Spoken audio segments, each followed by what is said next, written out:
Армысың қазақ елі, Назарда Экспресс жаңалықтар бізде бар болғаны 1 минут бастайық. Маңғыстау облысында қаңғыбас ит мысыққа арналған үй салынады.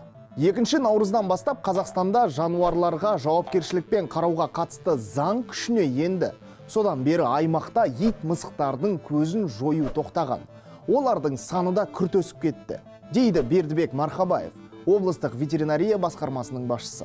Біраз статистика. 2021-де 12 мыңнан астам ит пен 1000 мысық ауланып көзі жойылса, 2022-нің наурыз айына дейін 2080 ит пен мысық ауланды.